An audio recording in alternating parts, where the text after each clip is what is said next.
a week ago, he was playing in the G that early morning game against Daniel, and by the end of the week, like you're in the rotation. Like, what's the main thing that the coaches are trying to have you focus on while you get this to get another chance to play with these guys? Just continue to learn the system and what we're doing, and just going out there and doing what I do best. Just helping affect them winning. Really, that's really the biggest thing.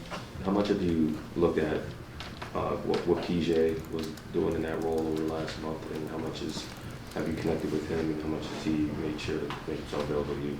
No, definitely. I pay attention to PJ a lot, not only while he was here, but like even before he got here. Just learning from him. He's a great role model.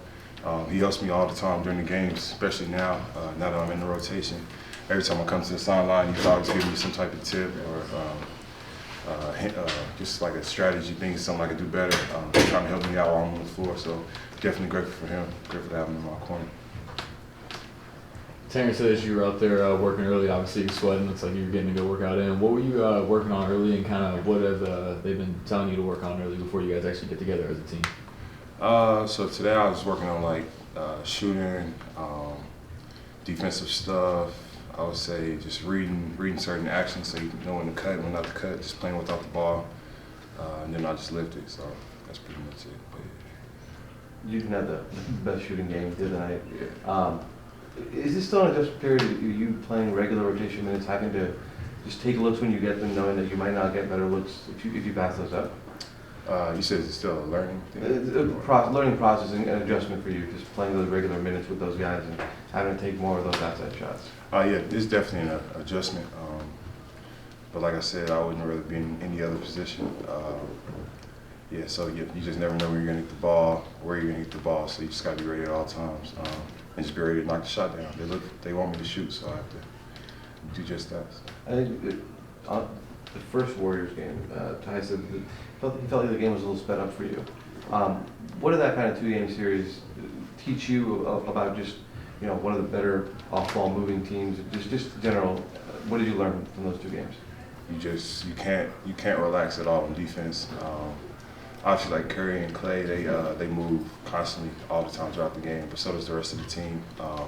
Curry and Clay, they both move a lot more than the rest of the team, but the team is always moving, and they do that in order to keep getting them, open shots and whatnot. Because if the defense is stagnant, if the defense is stagnant, if they're stagnant, then Curry and Clay won't get as many looks because people it's easier to key into them. So just knowing that you can't take a break. You're always going to be in motion some way or the other, and you still got to help your teammates out at the same time. So it's a lot being thrown at you. So. I remember, I believe it was Summer League, before Summer League, you told us Draymond was one of the guys that you kind of watched, or just as a comp. What was it like seeing him out there and how he was kind of running the show for them at that forward spot? It was definitely a good thing to see. I watched him coming up, and then just watching him in person is a little different. He moves a lot faster in person than he is on TV. But no, he's a good dude. The way he helps get his teammates open, and he's knocking down the three ball right now. So he actually came to me after the game, was talking to me a little bit, just telling me to keep shooting, because if you stop, it'll be hard to start again. So just to keep shooting, don't get down on you missing shots, because he did the same thing, and stuff like that. So it was pretty cool to meet him, talk to him a little bit. So.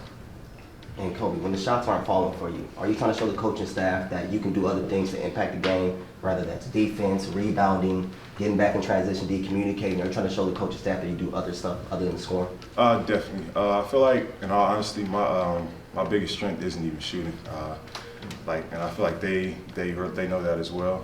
It's everything else I do, like playing defense, being that glue guy, getting guys the ball, making the right decisions, and shooting is just a plus.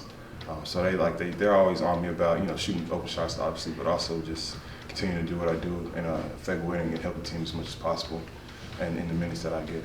Gotcha. And you feel like your game has evolved. Well, how do you see your game has evolved in just these 19 games early in the season, your rookie season? Game is evolving. Yeah.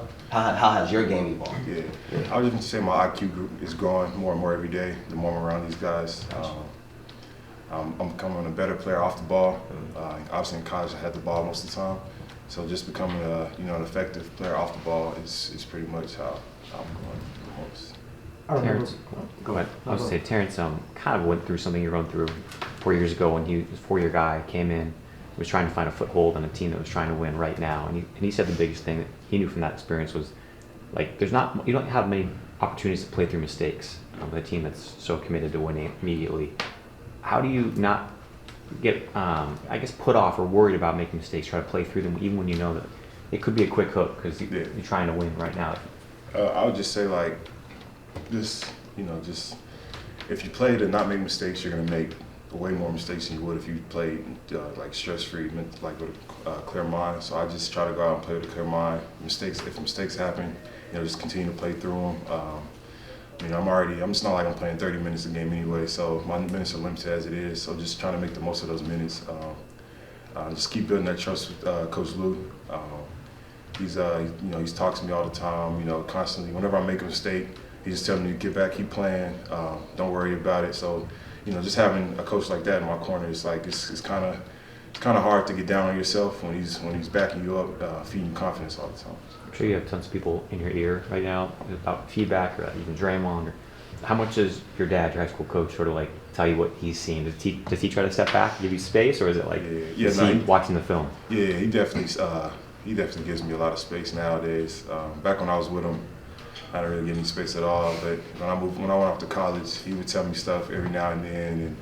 But now he pretty much lets whoever is my coach at the time, do their job. And he just stays back. And if he sees something, he'll always mention it to me. But it won't ever be like it used to be. So thankful for that. Kobe, what's been like playing with another sort of center in Daniel Theus? Because a lot of your minutes have come with him playing at the 5, you playing at the 4 for the most part. In college, like you played as the biggest guy at times. Like what's it been like throwing a rapport with him on the floor? It's definitely been a help. He makes my life a lot easier. Makes everyone's lives a lot easier.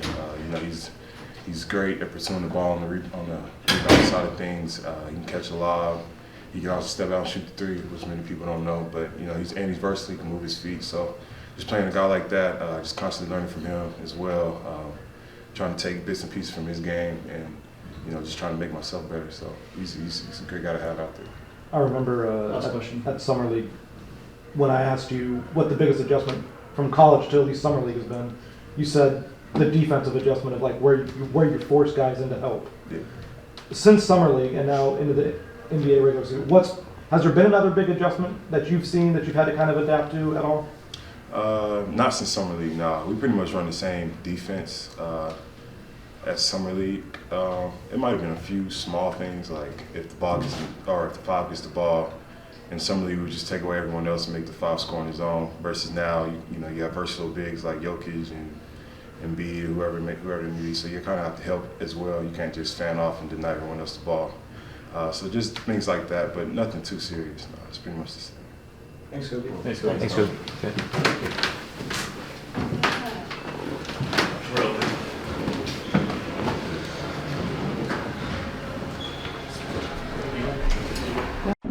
Let's get ready for Hoop Jab.